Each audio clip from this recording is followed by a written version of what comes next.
자, 오후에 살펴볼 하나님의 말씀은 마태복음 21장 23절입니다.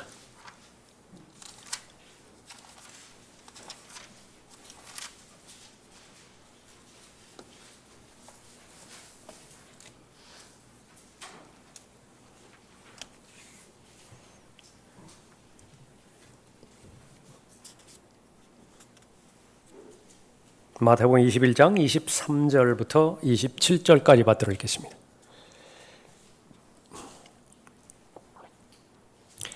그 후 주께서 성전으로 들어오셔서 가르치시니 선임 제사장들과 백성의 장로들이 주께 와서 말하기를 무슨 권세로 당신은 이런 일을 행하느뇨? 누가 당신에게 이 권세를 주었느냐라고 하니 예수께서 대답하여 그들에게 말씀하시기를 나도 너희에게 한 가지 묻겠노라. 만일 너희가 말하면 나도 내가 무슨 권세로 이런 일을 행하는지 말하리라. 요한의 침례가 어디에서 왔느냐? 하늘로부터 온 것이냐? 아니면 사람에게서 난 것이냐고 하시니 그들이 서로 의논하여 말하기를 만일 우리가 하늘로부터라고 말하면 그가 우리에게 말하기를 그렇다면 어찌하여 너희는 그를 믿지 아니하느냐고 할 것이요 우리가 사람에게서라 말하면 모든 백성이 요한을 선지자로 여김으로 백성이 두렵도다라고 하더니 그들이 예수께 대답하여 말하기를 우리는 말하지 아니하겠노라고 하더라. 그러자 주께서 그들에게 말씀하시기를 나도 무슨 권세로 이런 일을 행하는지 말하지 아니하겠노라. 자, 진리의 문제, 권위의 문제라고 하는 제목으로 말씀드리겠습니다.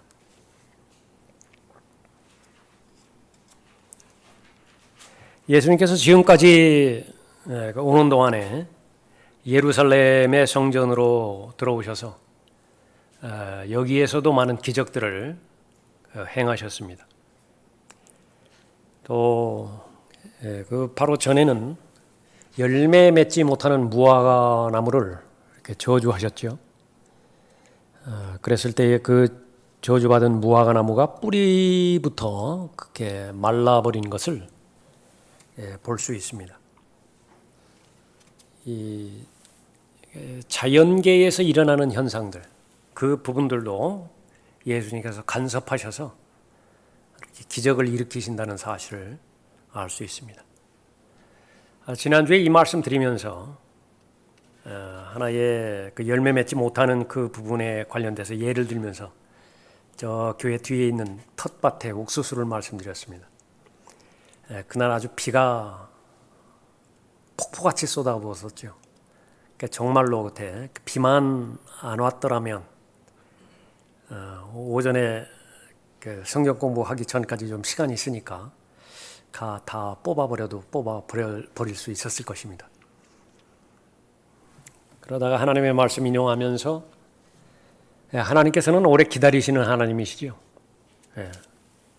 열매 맺을 때가 됐는데 열매 맺지 못하니까 뽑아버리려고 했는데 참아 주시라고 하는 그 제안을 받아들였던 하나님임을 알 수 있습니다.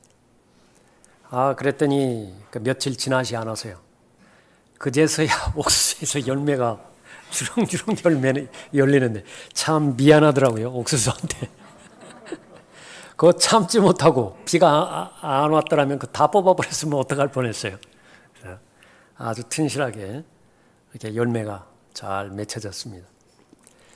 자, 열매 맺지 못하는 무화과 나무를 저주했던 그 부분도 오늘 본문 말씀에 의하면 권세, 하나님께서 예수님께서 권세를 가지고서 명령을 하셨더니 그 명령에 자연이 복종했던 것을 알 수 있습니다. 바다에서도 마찬가지죠. 거의 죽기 직전에, 배가 뒤집히기 직전에 거친 풍랑, 그 파도에 대해서 예수님께서 한마디로 말씀하셨습니다. 잠잠하라, 조용하라. 그랬더니 그 말씀에 순종하셨던 것입니다. 이 기적은요, 공개적인 기적이었고 지금까지 이 본문이 이르기까지 이제 조금 있으면은 수요일이 되면 지금 화요일인데 그 수요일 되어지면은 십자가에 달리시지 않습니까? 기적을 많이 베풀어 주셨는데 기적이 일어난 후에 끊임없이 재발되는 신학 논쟁이 있습니다. 너는 누구냐라고 하는 거예요. 어디로부터 온 것이냐? 내 정체가 무엇이냐? 오늘 본문 말씀에 보면 권세, authority, 권위를 말하는 것입니다. 그런데 이 권위라고 하는 것은 실제로는 좀 추상적인 관념이고 또 이 개념이고 관념적인 그런 개념이다 보니까 별로 중요하게 여길 것 같지 않지만은요. 특히 믿음의 삶의 영역에 있어서 모든 것들을 통제하고 결론을 지을 수 있는 주제가 되어지는 것이 바로 이 권위입니다.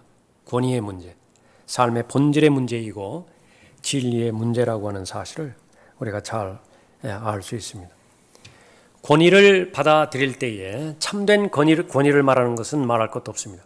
참된 권위를 받아들일 때에 그 사람은 진리의 지식에 이릅니다. 참된 권위, 참된 권세를 지니신 분이 누구신가? 본문에 따르면 예수 그리스도세요.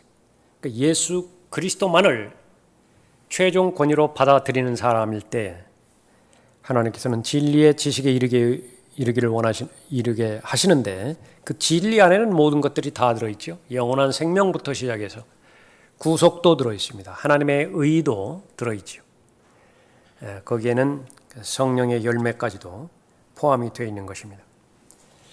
권위를 받아들이면 진리의 지식에 이르는 것이고요. 권위를 받아들이지 않으면 진리의 지식에 이르지 못하는 것입니다. 그 특징을 보면 첫 번째로 참된 권위는 하나님으로부터 나온다는 사실을 23절을 통해서 볼 수 있습니다. 그 후 주께서 성전으로 들어오셔서 가르치시니 선임 제사장들과 백성의 장로들이 주께 와서 말하기를 무슨 권세로 당신은 이런 일을 행하느뇨? 누가 당신에게 이 권세를 주었느냐라고 하니 말씀하십니다. 예수님께서는 하나님께서 주시는 권위가 있으셨죠. 권세가 있으셨던 것입니다. 지금 성전에서 가르치시죠.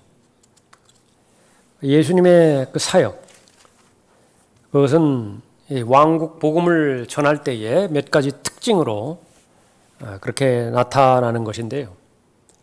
그것은 바로 이 백성들을 불쌍히 여기시는 마음 가운데서 수행하시는 사역들입니다. 주께서 무리를 보시고 그들을 가엾게 여기시니 이는 그들이 목자 없는 양과 같이 지치고 흩어졌습니다. 이 목자 없는 양들에 대해서 예수님께서는 무엇을 행할 것인가? 첫 번째로는 바로 가르치시는 것이었습니다. 제일 중요한 것은 가르치시는 것이었어요.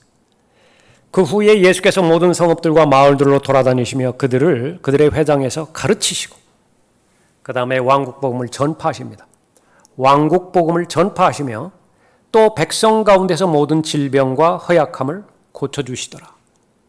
그러니까 이 모든 부분들도 부여받은 권세와 권위를 가지고서 그렇게 행하신 것이지요. 그런데 이 가르침을 받은 사람들이요, 가만히 보았더니 거기에는 독특하게 서기관들이나 제사장들의 가르침에서는 발견할 수 없는 하나님의 권위가 발견이 되는 거예요. 그런데 이것은 배운 사람들이 발견한 것이 아니라 보통 사람들이에요. 예수님의 가르침을 들은 사람들이 그것이 발견이 되더라고 말이에요. 마태복음 7장 29절에서 이는 주께서 가르치시는 것이 권위 있는 분 같고 서기관들과 같지 아니하였기 때문이라. 바로 이것은 이제 아버지 하나님의 말씀이 그 기록되어 있는 하나님의 말씀만을 최종 권위로 가르치셨기 때문에 가능한 것입니다.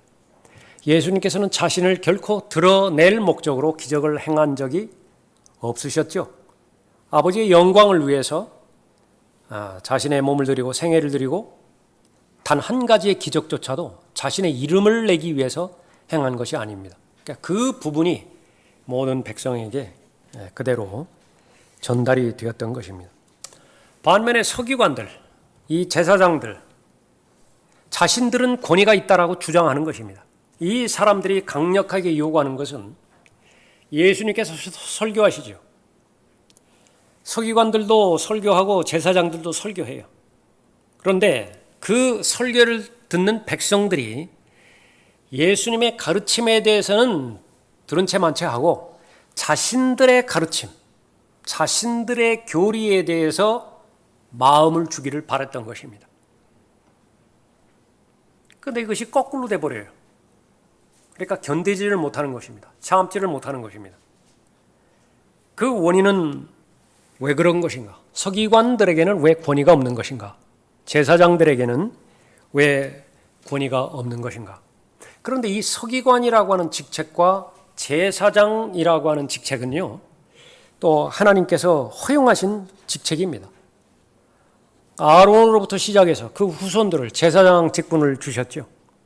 서기관들 반드시 필요한 하나님의 일꾼들이었습니다. 그래서 모세가 해야 되는 그런 일들을 분산시켜서 이스라엘 전체를 인도하는데 바로 합력하게 했던 것이죠. 문제는 사람들이 착각하는 것은 그 위치에 자기가 앉았다고 해서 그 위치와 자기를 동일시하는 데 문제가 있었던 것입니다. 그러니까 절대로 그렇지 않아요. 지금 주일날 하나님 앞에 경배드리기 위해서 집을 출발합니다. 차를 타고 오죠. 오다가 남편과 아내가 옥신각신합니다. 별것도 아니에요. 이틀 지난 다음에 무엇 때문에 싸우는지도 모르는 일들로 했는데 아주 막 격양됐습니다. 흥분이 가라앉지 않은 상태에서 예배당에 와서 앉던 장소에 앉았어요. 시간이 되고 차례가 돼서 이제 다 일어나서 하나님 앞에 찬송을 드립니다. 하나는 참된 경배자의 자리지요, 지금. 여기 앉아있는 자리가 참된 경배자의 자리 아니겠어요? 근데 여기 도착하기 전에 지금 두 혈기를 부렸던 그 부부는요, 참된 경배자는 아니에요. 최소한 그 경배자는 아니다 그래요. 그런데 문제는 동일 인물이에요. 그 둘 사이를 구분하지 못할 때에 문제가 생기는 것입니다. 제사장 직분, priesthood, 반드시 분명하게 하나님께서 인정하신 직위예요, 자리예요. 서기관 역시 마찬가지입니다. 성경에 보면 좋은 서기관들 많이 나오죠. 또한 병행해서 나쁜 서기관들도 많이 나오는 것입니다. 그 둘 사이를 구분할 수 있어야 되는 것이죠.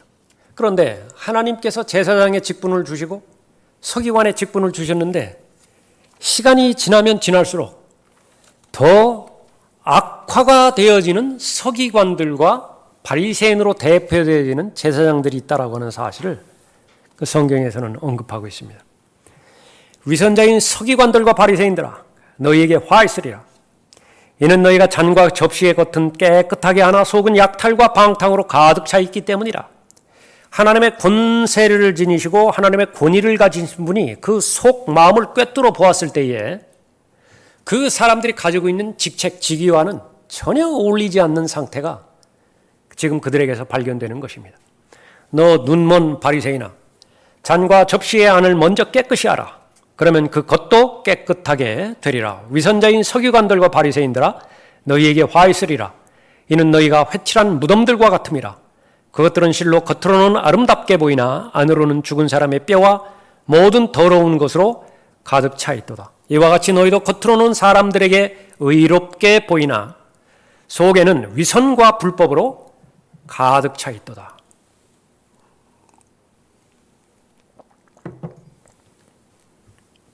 이 사람들은 하나님의 말씀을 가지고는 있었지만 하나님의 말씀보다 더 우위에 두었던 것이 전통이었어요. 장로들의 전통과 하나님의 말씀이 충돌될 때 주저하지 않고 장로들의 전통을 먼저 따랐던 것입니다. 이 사람들의 특징은 성경을 분명히 가지고 있고 성경 안에서 계시된 메시아를 기다리고 있었던 것은 분명한 사실이에요. 이 사람들도 메시아를 기다리고 있었다고요. 그런데 실제 그 마음의 중심에서 성경적인 메시아는 결코 원하지 않았던 사실을 알 수 있는 것입니다. 바로 위선자들의 한계가 바로 그 부분입니다. 그들이 이 말씀을 듣고 있을 때 주께서 비유를 하나 더 들어 말씀하시더라. 이는 주께서 예루살렘에 가까이 계심으로 그 사람들은 하나님의 나라가 당장 나타나는 줄로 생각하고 있었기 때문이라. 그러므로 주께서 말씀하시기를 어떤 귀인이 왕국을 받아서 돌아오려고 먼 나라에 가게 되었더라. 그리하여 자기의 종 10명을 불러 그들에게 10문화를 주며 말하기를 내가 올 때까지 장사하라고 하였더니 그의 백성이 그를 미워하여 그의 뒤로 소식을 보내어 말하기를 우리는 이 사람이 우리를 통치하는 것을 원치 아니한다고 하더라. 이런 일이 있을 수가 있겠는가? 그러면 메시아는 뭐하러 기다려요? 자신의 입맛을 맞춰줄 메시아를 기다렸던 것입니다. 계속 반복하는 부분이지만은 듣고 싶은 소리가 있고 들어야 하는 소리가 있는 것인데 들어야 하는 소리는 자신의 육신이 반대를 하죠. 듣고 싶은 소리에만 목을 매는 것이에요. 이들에게는 권위가 없습니다. 보통 사람들이 바로 자신들이 설교하는 것, 자신들이 가르치는 것, 그것만 받아들이기를 그렇게 원했던 것이지요. 그 후 주께서 성전으로 들어오셔서 가르치시니 선임 제사장들과 백성의 장로들이 주께 와서 말하기를 무슨 권세로 당신은 이런 일을 행하느뇨? 누가 당신에게 이 권세를 주었느냐라고 하니, 실제로는 이 질문은요, 창세기 1장부터 요한계시록 22장 성경 끝까지 모든 것을 요약하는 하나의 문장이에요. 누가 권세를 주었느냐? 그 권위는 어디에서 난 것이냐? 그래서 성경의 주제는 또 하나의 문제로 표현한다고 한다면 그것은 권위의 문제예요. 누가 권위자냐? 누가 최종 권위인 것이냐? 창세기 1장 2절에서 마귀가 대들었죠. 이사야 14장 12절 이후에 보면 하나님이 좌정하시는 그 권위에 만족하지 못했습니다. 불만족한 것이에요. 그래서 반대를 했습니다. 자신이 왕이 되겠다고. 하나님께서는 그 루시퍼의 반역을 인삼아서 심판을 하셨는데 지옥으로 갈 것이라고 심판을 하신 것이죠. 우주의 가장 본질적인 문제 한마디로 말한다라고 한다면 누가 권위자인가? 누가 권세자인가라고 하는 것입니다. 자, 하나님께서 제정하신 기관, 적어도 최소한 가정이 그렇고 또 교회가 그렇겠죠. 가정에서의 가장 본질적인 문제는 무엇인가? 핵심적인 문제는 무엇인가? 누가 결정권자인가라고 하는 것이, 누가 책임자인 것인가? 이것은 아담과 이브로부터 시작해서 율법 이전의 시대, 율법 아래에서의 시대, 은혜의 시대 계속되어질 가정이 존재하는 한 변치 않는 경륜에 대한 주제인 것입니다. 누가 결정권자인가? 하나님께서 그 권위를 남자에게 주셨죠. 그런데 시대가 흘러가면서 또 생활 패턴이 이제 다 달라짐으로 인해서 남자가 결정권자였는데 이 결정권을 둘로 나누어서요. 여자와 남자가 50대 50으로 나누어 가집니다. 좋아 보여요. 여성 인권이 신장되는 것 같고요. 그렇게 되어지면 다른 것은 다 좋아 보인다 하더라도요. 영적으로는 재앙이에요. 너무 심한 말 아닙니다. 파멸이에요, 파멸. 거기에는 어떤 영적 재산도 발견되지 않았습니다.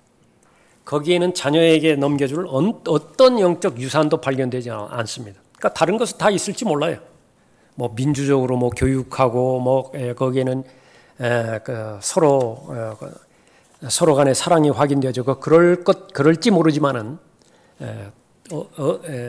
남편이 결정권자가 되지 못했을 때는 그것은 마귀가 개입해 버리는 것입니다.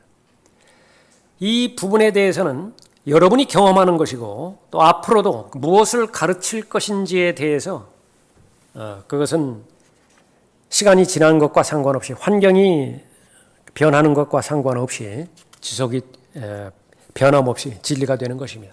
남자가 최소한 51을 가지고 있어야 돼요.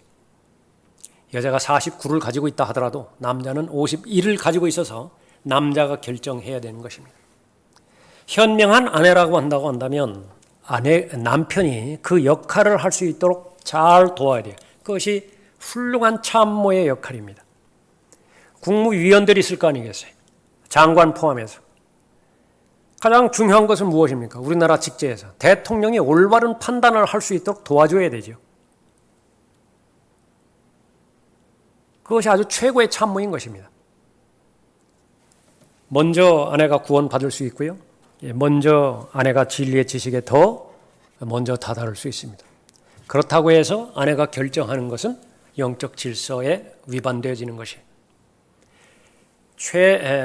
가장 중요한 관심은요. 남편이 영적인 부분에 있어서도 올바른 결정을 내리게 해서 가정을 이끌게 하는 것입니다. 그러니까 남편이 결정하게 만드는 것이. 그러려면 어떻게 돼요? 책 한 권 주면서 이걸 읽고 나를 좀 가르쳐달라고. 예를 들자면 그런 거예요. 나 잘 읽어도 잘 모르니까 모르긴 뭘 몰라요. 다 이해하면서 했으면서. 읽고 나를 가르쳐달라고. 내가 이러한 부분에 있어서 어려움 당하는데 나를 위해서 좀 기도해달라고. 아이들이 이러한 부분에 있었는데 내 생각에는 이렇게 결정했으면 좋겠는데 당신의 의견을 나는 듣고 싶다고. 손해되는 것 단 하나도 없어요. 그렇게 해서 손해당하는 것 단 하나도 없다. 그렇게 하지 않음으로 인해서 문제가 발생되어지는 것입니다. 교회도 역시 마찬가지입니다. 누가 결정권자인가? 누가 최종적인 책임자인가? 정부에 있어서도의 권위가 문제이고요. 또 모든 민족들에 있어서도 누가 지금 G2의 문제에 있어서도 마찬가지입니다. 누가 패권자인가? 누가 최종권자인가요? 결재권자인가? 그것이 바로 온 우주적인 주제가 되어지는 것이죠. 그리스도인에게 있어서 가장 중요한 문제는 권위의 문제인데 믿음에 있어서 이 최종 권위는 무엇인가? 하나님의 기록된 말씀이에요. 실행에 있어서도 가장 최종 권위는 하나님의 말씀이죠. 그런데 이것을 교묘하게 물타버립니다. 성경을 부인하지는 않아요. 가톨릭에서 제시하는 것은 최종 권위는 성경뿐만 아니라 교회의 전통이기도 하다. 성경을 존중하기는 존중하지만 교회가 내려온 역사, 교회의 역사 가운데 형성된 교회의 전통, 그것도 최종 권위이다. 충돌되지 않으면 아무 상관이 없을 거예요. 그러나 충돌되어지는 것은 너무나 많습니다. 충돌될 때는 의심의 여지 없이 교회의 전통을 따르는 것이에요. 거기에서 탈피하지 못한 프로테스탄트, 많은 무슨 장로회가 있고 결정할 수 있는 결정단이 있고 그렇잖아요. 담임 목사가 비었다. 그럼 그것을 또 담임 목사가 초청하는 위원회가 있다고요. 장로들로 구성되어지는 결정기구가 있다고요. 그 다 교회 전통이에요. 어디에서 온 거예요? 카톨릭에서 다 내려온 것이라요. 그런 그 부분들은 영적인 어떤 부분에 있어서도 유익을 주지 못하는 것입니다. 또 최종 권위는 성경과 과학이다. 성경을 인정하지는 않는데 과학적으로도 계속 설명으로 그것을 서포트를 받으려고 해요. 대표적인 것이 창조과학회라고 하는 기구입니다. 그래서 그것이 성경에서 언급된 과학적인 사실이 자신들의 실험 과정을 통해서 발견이 됐다. 너무 좋아한다. 너무 기뻐한다. 만약에 그 실험적으로 입증이 안 되면 어떻게 되는 거예요? 그럼 안 믿을 거예요? 언제 어디서든지 뭐든지 과학적인 사실과 성경적인 진리는요, 성경적 진리가 최소한 수백 년에서 수천 년간 앞서가는 것입니다. 콜럼버스가 나타나기 전에 수천 년 전에 이미 지구는 둥글다라고 하는 진리가 이사야에 기록이 되어 있고요. 낮과 밤이 동시에 존재한다라고 하는 사실도 과학이 발견되기, 과학이 입증하기 훨씬 전에 성경에 기록되고 있다. 나머지 부분들은 어떻게 될 것이냐? 말할 것도 없어요. 성경만이 최종 권위라고 하는 사실을 아는 것입니다. 문제는 이제 핵심은 어떤 성경이냐라고 하는 거예요. 영어로만 된 성경만 한다라도 최소한 200종 이상이 넘고요. 한글로 된 성경만 한다라도 20종이 넘어요. 여러 성경을 두루두루 보면 좋지 않습니까? 네, 좋아요. 조건은 무엇입니까? 충돌되지 않을 때는 좋다고요. 참고가 될 만하다고요. 그런데 충돌되어지는 것은 어떤 것이에요? 충돌되면 그냥 망하는 것입니다. NIV라고 하는 가장 일반적으로 알려져 있는 성경과 킹제임스 성경에는 6만 4천 군데 충돌되어지는 부분이 있다고요. 어떻게 해결을 하죠? 그래서 이 시대의 문제는 믿음의 문제이고 실행의 문제인데 그것을 가장 구체적으로 해결할 수 있는 관건이 되어지는 것은 어떤 성경이냐, 어떤 성경이 최종 권위를 가지고 있는 것이냐, 그것을 알아야 되는 것입니다.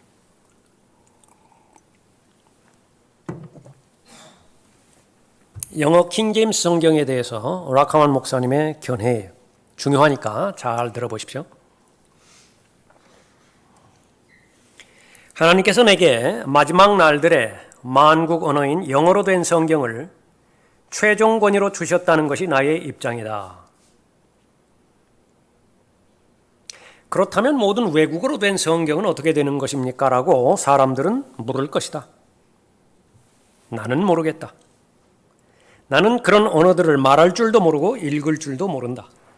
나는 그들 성경 중에 신뢰할 만한 번역본들이 있다고 믿는다. 내가 신뢰할 만하다고 말할 때 그것은 킹제임스 성경이 나온 성경 계열에서 나온 번역본들을 의미한다. 즉 프로테스탄트 개혁 본문을 의미한다. 소위 훌륭하고 경건한 사람들이 부패한 헬라어 필사본에서 번역한 것을 의미하지 않는다. 시내 사본과 바티칸 사본 그런 것들을 말하는 거예요.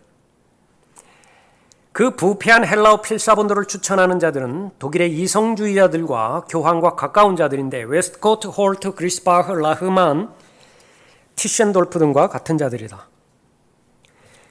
그러나 앞서 말했지만 훌륭하고 신실하며 신뢰할 만한 번역본들이 있다. 스페인어로 된 발레라 성경, 이탈리아어로 된 디오라티 성경, 프랑스어로 된 올레베탄 성경, 그리고 이와 같은 다른 역본들이다. 하나님께서는 킹제임스 성경에 대해 권위를 주셨다. 이후에 이제 계속 되어지는 그 말씀입니다. 여러분에게 최종 권위는 무엇입니까? 이렇게 말씀하셨을 때는요, 대전제 조건이 English speaking people입니다. 이 사람들에게 최종 권위는 영어 킹제임스 성경이에요. 시간이 좀 그렇게 지났지만은 몇 년 전에 영어 킹제임스 성경이 한국인에게도 최종 권위다라고 주장하는 사람들이 있습니다. 지금도 그 주장에는 변함이 없지만은요. 킹제임스 성경이 최종 권위라고 말했을 때는 킹제임스 성경을 모국어로 말하는 사람들이 대전제예요. English speaking people입니다. 영어로 사고하고 영어로 받아들이고 영어로 표현할 수 있는 능력을 갖춘 사람들. 다시 말하면 한국어를 모국어로 가지고 있는 사람은 한글을 읽을 때에, 한글을 들을 때에 다른 여과장치가 없어요. 영어라고 하는 언어를 통해서 내가 해석한다든지 뭐 스페인어를 통해서 해석한다든지 그런 거 없단 말이죠. 그러니까 말 그대로 직독직해할 수 있어요. 그것을 내 마음에서 일어나오는, 감정에서 일어나오는 모든 결과를요, 직접적으로 한국어로 표현할 수 있습니다. 기도할 수 있죠. 하나님의 말씀을 묵상하는 데 있어서 한국어를 모국어로 받아들이고 그 깨달아진 하나님의 말씀에 대해서 감사를 표명할 때 한국어로 표명할 수 있다고요. 그런 사람이 하나 있습니다. 그 사람의 최종 권위는 한글 킹제임스 성경이에요. 그런데 부모 세대가 미국으로 이민을 가서요. 거기에서 교육을 받았는데 모국어가 그 사람에게는 2개예요. 다른 나라는 모르지만은 네덜란드 사람들은 모국어가 영어를 모국어 수준으로 합니다. 네덜란드 말도 하지만 영어로도 한다.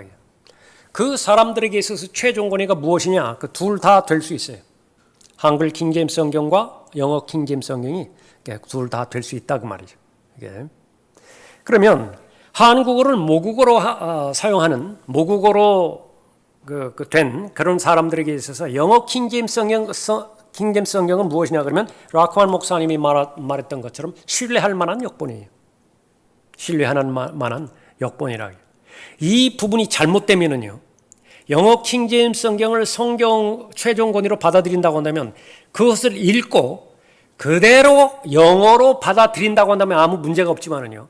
그 영어 킹제임스 성경의 본문을 한글로 해석하는 순간 최종 권위는 사라져버려요.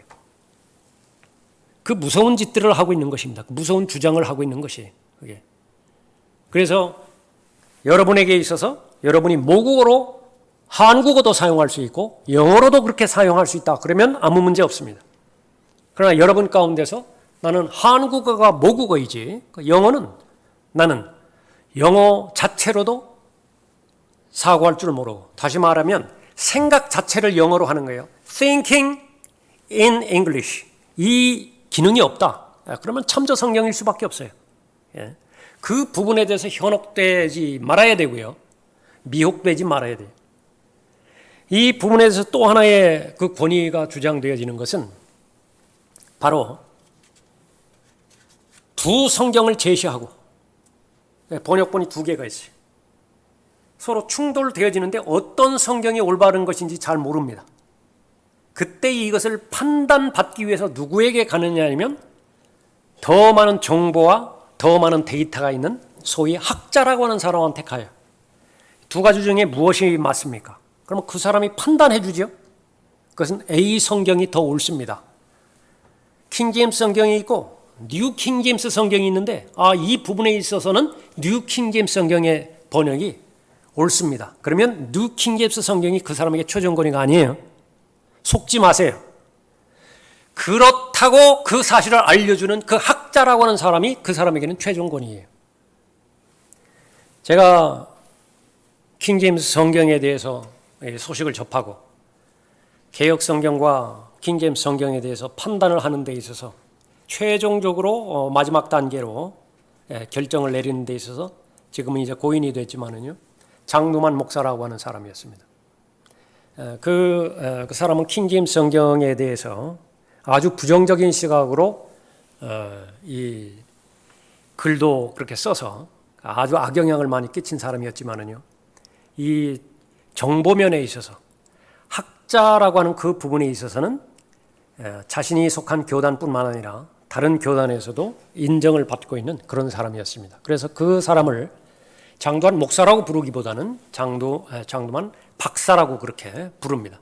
자신의 저서에서도 장두환 박사 이렇게 기록하기도 하는 것이 시간이 없으니까 다 말씀드리지는 못하고 최종적으로 만나세요. 지금은 이제 교회가 다른 교회로 바뀌어졌을 거예요.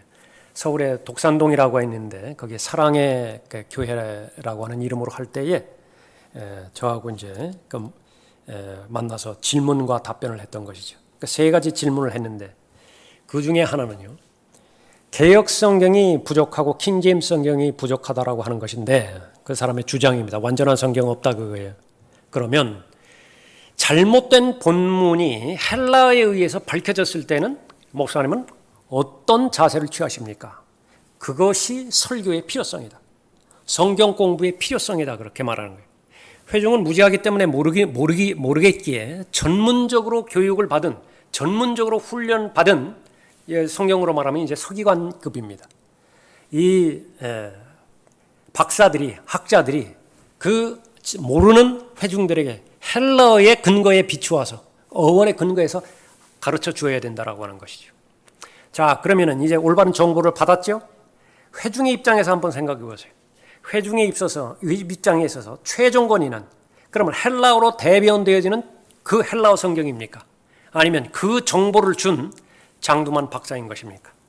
물어볼 것도 없이 장두만 박사예요. 장두만 박사가 최종 권위예요. 왜? 가르쳐주는 그 위치에서 없어져 버리면은요, 무지한 상태로 그냥 남아있는 것이에요.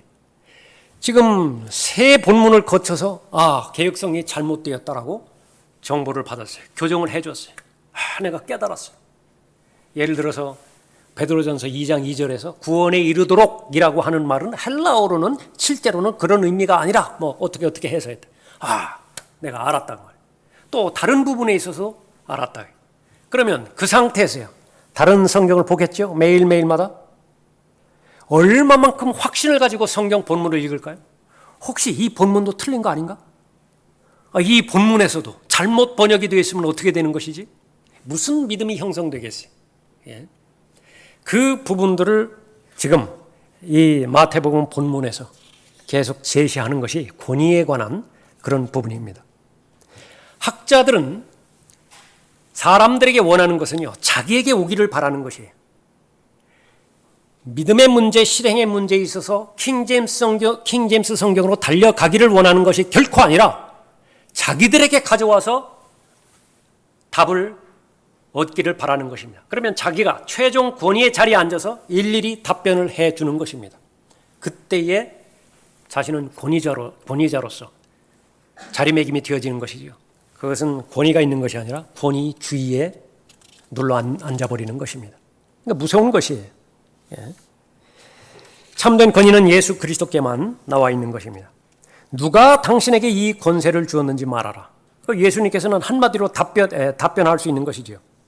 요한복음 5장 27절에서 또 아버지께서는 아들에게 심판하는 권세를 주셨으니 이는 그가 인자이심이라. 답변할 수 있다고요. 심판하는 권세를 주셨어요, 아들에게.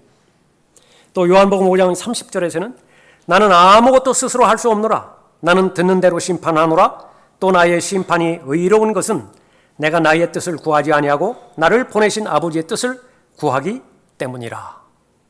이렇게 답할 수도 있지만은, 그러나 이러한 답을 지금 앞에 놓여 있는 서기관들에게, 종교인들, 제사장들에게 얘기해도요, 믿지 않으리라고 하는 사실을 그들의 마음속을 꿰뚫어 이미 읽으신 것이 답변을 하지 않습니다. 그 대신에 이 사람들에게 덫을 놓기로 결심을 하는 것입니다. 두 번째로 참된 권위는 참 거짓을 나눈다는 사실을 알 수 있습니다. 24절 보십시오. 예수께서 대답하여 그들에게 말씀하시기를 나도 너희에게 한 가지 묻겠노라. 만일 너희가 말하면 나도 내가 무슨 권세로 이런 일을 행하는지 말하리라. 요한의 침례가 어디에서 왔느냐? 하늘로부터 온 것이냐? 아니면 사람에게서 난 것이냐고 하시니 그들이 서로 의논하여 말하기를 만일 우리가 하늘로부터라고 말하면 그가 우리에게 말하기를 그렇다면 어찌하여 너희는 그를 믿지 아니하였느냐고 할 것이요. 우리가 사람에게서라 말하면 모든 백성이 요한을 선지자로 여김으로 백성이 두렵다라고 하더니 예수님께서 물어보신 것이죠. 요한의 침례가 어디에서 왔느냐? 하늘로부터 온 것이냐? 아니면 사람에게서 난 것이냐? 진리의 지식을 원하는 마음이 우선순위 1위라고 한다면요, 정직하게만 하면 돼요. 그러니까 이 사람들의 마음은 정직하지 않습니다. 이미 답은 결정해 놓았어요. 무슨 말을 한다 하더라도 믿지 않기로 이미 결정해 놓은 상태예요. 그 상태에서는 절대로 진리의 지식에 이르지 못하는 것이죠. 여기에서 우리가 본받아야 되는 인물이 하나 있는데 베드로입니다. 베드로는 예수님께서 무엇을 질문하셨다, 사람들이 어떤 질문을 했다 그러면 단 2초도 걸리지도 않아요. 자신의 마음속에 있는 것을 그대로 여과 없이 표현해 드립니다. 하나님께서 아주 좋아하시는 대상이에요. 욥이라든지 요나라든지요, 이 사람들은 하나님에 대해서 아주 억울해했던 사람이에요. 하나님은 불공평해요. 내가 처한 위치는 너무 억울해요. 그런데 하나님께서 좋아하셨다고요. 욥도 좋아하셨고 요나도 좋아하셨습니다. 왜 그런 것이냐? 예수님께서 질문하셨습니다. 요한의 침례가 하늘로부터 온 것이냐 사람에게서 난 것이냐? 이 사람들이 답을 하기를 멈춰버리고요, 야 좀 잠깐 모여봐. 최상의 답이 뭘까? 의논하기 시작하는 것이에요. 이것은 진리를 아는 과정과 전혀 상관이 없습니다. 그러나 욥의 경우에는 자신이 부당한 대우를 받았다라고 한다면 그대로 하나님 앞에 보고해드립니다. 그대로 말씀드리는 거예요. 나 억울합니다. 어떻게 살다 보니 이런 일이 있을 수가 있죠? 요나도 마찬가지예요. 내가 죽는다라고 말하는 것인데 그 소리를 하는 것이 잘하는 것이냐? 요나가 뭐라 그래? 예, 잘하는 것입니다. 하나님께서 쓰시는 사람이 그런 사람은. 근데 이 사람들은 진리와 상관없는 것은 뭐냐면 이미 결정되어 있습니다. 무엇이냐? 최종 권위가 자신이에요. 자신이 무시되거나 자신이 멸시받거나 자신의 자존심이 뭉개지거나 이것은 견딜 수 없는 것입니다. 그런데 자신이 멸시받지 않고 무시당하지 않고 자신의 자존심이 지켜진다고 한다면요, 사람을 두려워해도 하나님을 두려워하지 않고 사람을 두려워한다고 하면 그 편을 택하는 것이. 그러니까 이 사람들이 결정한 것이 그것이라고요. 분명히 자신은 알아요. 요한의 침례가 하늘로부터 왔다라고 하는 사실을 아는 것입니다. 그런데 이 사람들은 침례받지 않거든요. 예수님의 답변은 분명하다고요. 그럼 왜 침례받지 않는 것이냐? 그러면 또 사람들에게부터 온 것이냐? 그렇게 말했을 때에 지금 자신들의 소수를 제외하고 나머지 사람들은요, 다 침례인 요한을 선지자로, 하나님께서 보내주신 선지자로 인정하는 것이거든요. 그러니까 거기에서 그것을 대놓고 자기 입장을 표명한다고 한다면 돌에 맞아 죽을 판이에요. 무섭다고요. 민중이 무섭다고요. 오늘 말하면 여론이 무섭다고요. 여론이. 그러니까 자신의 뜻을 여론에 굽히는 것이죠. 말할 수 없다. 그렇게 말하는 것입니다. 성경에서는 이러한 사람들에 대해서 겁쟁이라고 말하는 것입니다.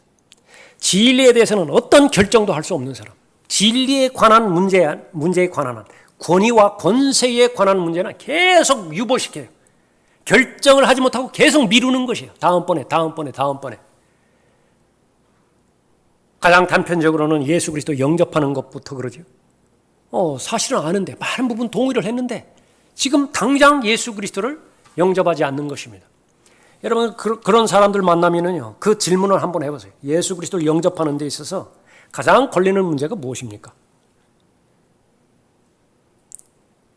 그 질문도 구령자로서 유효한 질문 가운데 하나인 것입니다. 이 사람들이 택한 부분들은 뭐냐면 불가지론자 입장이에요. 우리는 모르겠다. 예수 그리스도께서 길이요 진리요 생명이라고 말씀하셨는데 그 말이 맞을 수도 있고 맞지 않을 수도 있다. 또 다른 길이 있으면 어떻게 될 것이냐. 우리는 그래서 폐쇄적이지 않고 극단적이지 않고 가능성 있는 모든 길을 열어놓겠다. 불교에도 길이 있는 것이 발견되면 어떻게 하겠느냐. 그러니까 이런 입장들이에요. 바로 하나님께서 제일 가능성이 없는 그런 그 사람들로 바라는 것입니다. 이 사람들은 극단적으로 치우치는 것을 가장 싫어하는 것입니다. 진리에 관한 한 흑 아니면 백이에요. 진리를 떠나서는 관용을 품을 수 있어야 됩니다. 이 두 가지를 구분하지 못하면 안 돼요. 성경 안에서 진리냐 비진리냐 이 극단적인 영적인 회색지대가 존립하지 않는다라고 하는 사실을 가지고 사회에다 막 적용시켜버린다고요. 그럼 그것도 마귀의 공격에 또 넘어가는 것입니다. 반대가 돼서도 아는 것입니다. 진리에 관한 한 하늘나라 아니면 지옥이에요. 진리에 관한 한 참 아니면 거짓입니다. 그 중립지대는 없다고요. 그것을 말하는 것이지 다른 영역, 성경에서 벗어난 다른 영역에서도 그렇게 되어서는 안 되는 것이라고 하는 부분입니다. 권위를 받아들이지 않으면 진리의 지식에 이르지 못하는 것이죠. 마지막 세 번째로 참된 권위만이 진리를 계시한다는 사실을 아는 것입니다. 27절 보십시오.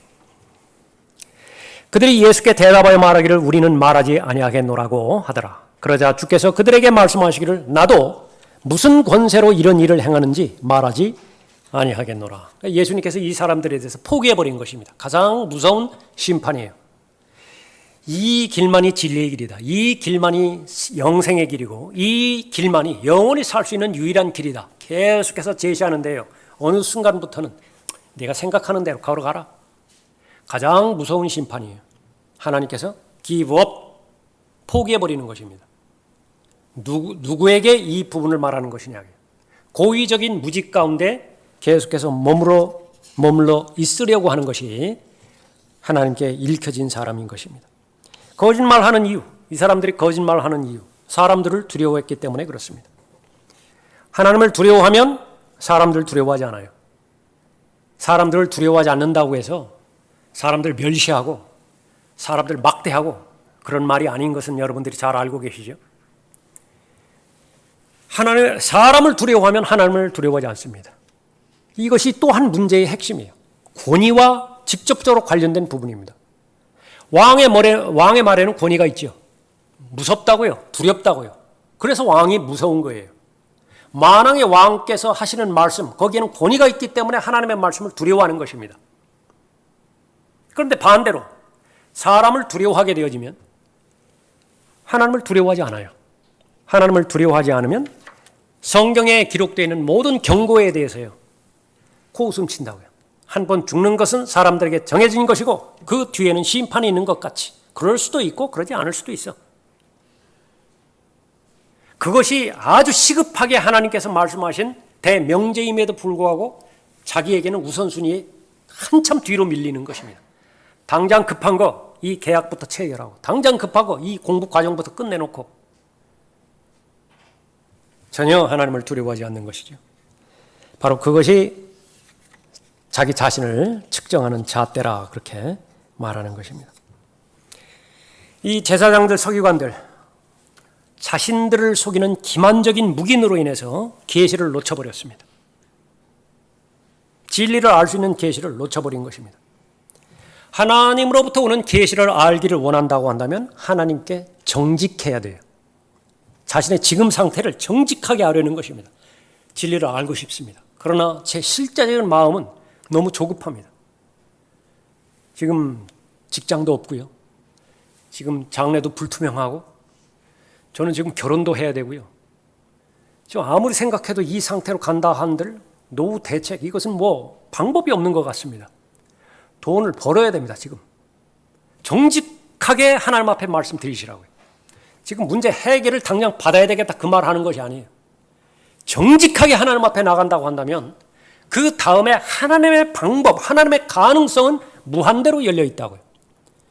그런데 이 믿음 없음으로 인해서 하나님의 계획과 하나님의 방법을 극히 제한시켜서요, 자신이 경험한 그 제한 안에 가두어 버리는 거예요. 하나님이 너무 초라하게 돼버린 거예요. 자신의 능력 안에서만 이루어질 수 있는, 예상되어지는 일들을 할 수 있는 것이 하나님의 전지전능하심에 다해. 그런 하나님은 없다고요. 하나님으로부터 오는 계시를 원한다면 하나님 앞에 정직하면 되는 것입니다. 하나님께서 말씀하시죠. 동의가 안 된다 하더라도 정직하면 돼요. 조금 전에 말씀드린 바로 요나처럼 항의하시라고요. 욥처럼 불만이 있다고 한다면 그대로 불만을 토로하시라고. 그러면 하나님께서는 그 모든 부분들을 다 받아들이고요, 거기에 가장 적합한 하나님의 방법을 제시를 하는 것입니다. 교제예요. 하나님과의 관계가 단절되지 않는 것입니다. 하나님께 열려져 있는 것이지요, 또 하나님의 전지전능하심을 아는 것입니다. 자신의 모든 부분, 마음 안에 여러 가지의 방들이 있는데 그 방들 가운데서 단 하나의 방도 자물쇠로 채워지지 않으면 되는 것입니다. 다 여세요. 다 오픈하세요. 다 폭로시키세요. 하나님 앞에. 그리고 하나님의 전지하심을 믿으시고 전능하심을 믿으십시오. 그렇다고 한다면 여러분이 하는 모든 말들, 여러분들이 소유한 믿음, 여러분들이 행하고 있는 행위, 그것은 하나님께 주신 권세로서 행하는 것입니다. 여러분들이 다 경험하셨죠. 전혀 모르는 사람 앞에서 예수 그리스도의 은혜의 복음을 증거했을 때 그 사람은 여러분에게 거칠게 항의한다 하더라도요, 그 사람의 마음 한복판에는 두려움으로 가득 차 있다고요. 두려움의 표현이 그렇게 표현하는 것뿐이에요. 여러분 겁먹을 필요가 전혀 없는 것입니다. 한마디 한마디 하나님의 말씀을 인용해서 그 사람에게 증거했을 때 그것은 모두가 다 왕의 입에서 나오는 말씀이잖아요. 거기에는 권위가 있다고요. 시큰둥하게 받아들일 것 같죠? 그렇지만은 절대로 지옥에 가서는 안 됩니다. 그 단 한마디를 듣고 그 사람은 두려움에 떠는 것이에요. 그것이 바로 그 사람이 구원에 이를 수 있는 좋은 계기의 실마리가 될 수도 있는 것입니다. 자, 결론적으로 예수 그리스도께서는 하나님께서 부여해 주신 권위가 있습니다. 권세가 있습니다. 그 권위와 권세를 받아들일 때에 하나님께서 정직한 사람으로 받아들이는 것이지요. 그럼 하나님 안에 있는 모든 계시가 여러분에게 열린 상태에서 잘 전달될 수 있는 것입니다. 그러면 바로 이 서기관들로 대표되어지는, 종교 지도자들로 대표되어지는 위선자로서 여러분의 생을 마감하지는 않는 것입니다. 위선자인 서기관들과 바리새인들, 가장 치욕스럽고 가장 수치스러운 예수 그리스도의 평가라고 하는 사실을 우리는 잘 알 수 있겠죠.